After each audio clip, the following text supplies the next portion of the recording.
साथियों, आज हम बात करेंगे उन छोटे निवेशकों को जिनको विगत में देखा है कि उनके पैसे को लूट लिया जाता है और इन छोटे निवेशकों को लोग कैसे लूटते हैं, इस पर बात करेंगे। साथियों, आपने पंप एंड डंप योजनाओं को स्टॉक मार्केट के आधार पर कई फिल्मों में देखा होगा, कई फिल्मों में दिखाया गया है। इसलिए इसका पता लगाना, इस फ्रॉड का पता लगाना बहुत आसान है। लेकिन फिर भी जो लोभ होता है, जो लालच होता है इंसान के अंदर, वही इन लोगों को शिकार बना देता है। साथियों, अगर आप स्टॉक एक्सचेंज में सूचीबद्ध जो कंपनियां हैं उन पर ध्यान दें तो इन सूचीबद्ध 4,900 लगभग इन कंपनियों में से 1700 से अधिक, 1,700 से अधिक कंपनियों को पेनी स्टॉक कहा जाता है, यानी छोटे स्टॉक कहा जाता है, छोटी कंपनियां कहा जाता है। ये पेनी स्टॉक, इनका जो मार्केट कैप है वो 100 करोड़ रुपए से कम होता है और ऐसी 100 करोड़ रुपए से कम मार्केट कैप की कंपनियों को हम छोटी कंपनियां कहते हैं। साथियों, इनमें भी कई ऐसी कंपनियां हैं, ऐसी छोटी कंपनियां हैं जो बिना किसी इनका वास्तविक व्यवसाय के एक्सचेंज में लिस्टेड है, यानी सूचीबद्ध है। साथियों, इन्हीं छोटी कंपनियों पर खेल होता है। इस पंप एंड डंप में इन पेनी स्टॉक के जो ऑपरेटर होते हैं, अर्थात कंपनी के अधिकांश शेयर को रखने वाले लोग, कई लोग होते हैं, इन शेयर्स को आपस में, अधिकांश शेयर्स को आपस में बांट लेते हैं और क्या करते हैं कि ये आपस में खरीद और बिक्री करके इसकी डिमांड बढ़ाते हैं मार्केट में, इसके दाम को ऊपर चढ़ाने की कोशिश करते हैं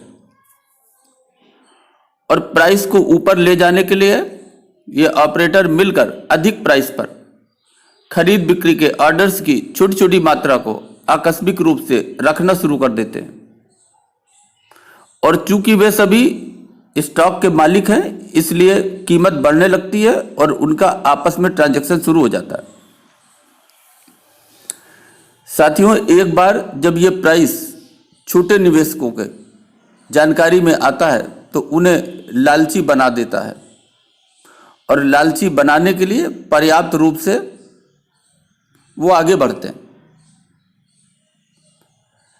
कीमत को और भी अधिक बढ़ाने के लिए एसएमएस, सोशल मीडिया और ऑनलाइन फोरम के माध्यम से एक तरह की चर्चा बनाई जाती है और ऐसा तब होता है जब आमतौर पर ज़्यादा लोग स्टॉक को चुनते हैं और तब ऑपरेटर स्टॉक बेचना शुरू करता है।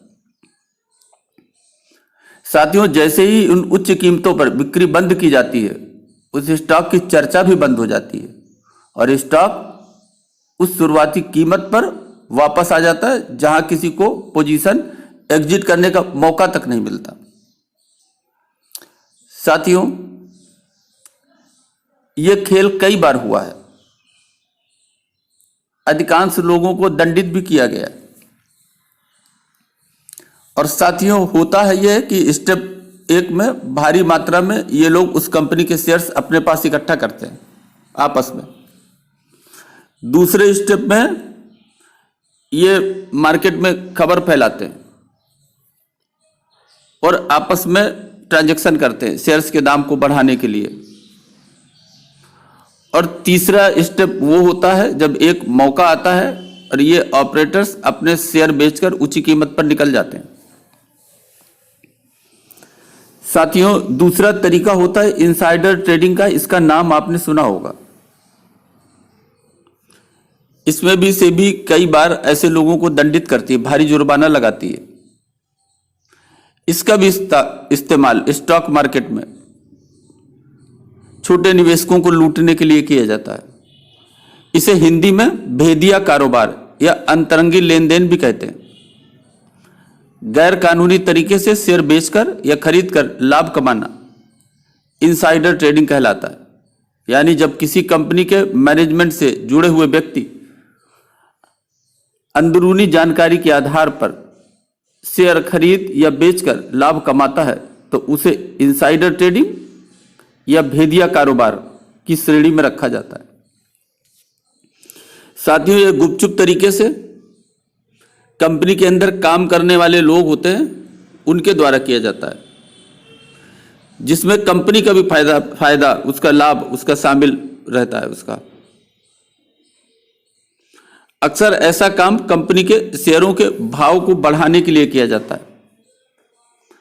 साथियों, नियामक ने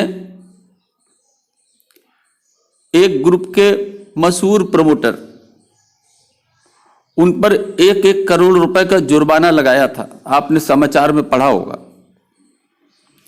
इसके साथ साथ उनसे अवैध अलग तरीके से गलत तरीके से कमाए गए 17.78 करोड़ रुपए के लाभ को लौटाने को भी कहा गया था। साथियों, इससे पहले सेबी ने एक न्यूज चैनल के प्रवर्तक को 2 साल के लिए शेयर बाजार में कारोबार करने पर रोक लगा दी थी। इसके साथ साथ सेबी ने दोनों को अवैध तरीके से कमाए गए 16.97 करोड़ रुपए भी लौटाने को कहा था। साथियों, अभी आपने सुना होगा कि एक न्यूज चैनल का एंकर भी इसके लपेटे में आया और सेबी ने कार्रवाई की। साथियों, इसका सबसे अच्छा तरीका है कि आप छोटी कंपनियों को रिस्की समझें, उन पर अच्छी तरह से अध्ययन करें और जब आप 100% संतुष्ट हो तभी उसके व्यापार से संतुष्ट हो तभी उस पर निवेश करें। साथियों, इस तरह से आप अवास्तविक कंपनी से बच सकते हैं। इसके साथ साथ आप इस बात का अवश्य ध्यान रखें कि यदि किसी कंपनी के रेट बिना किसी कारण के बढ़ रहे हों और उसके पीछे का कोई आधार आपको स्पष्ट नजर ना आता हो, तो ऐसी दशा में आप बिल्कुल सतर्क हो जाएं कि हो सकता है इसके पीछे ऑपरेटर्स लगे हों और इस कारण से इसके रेट को बढ़ा रहे हैं।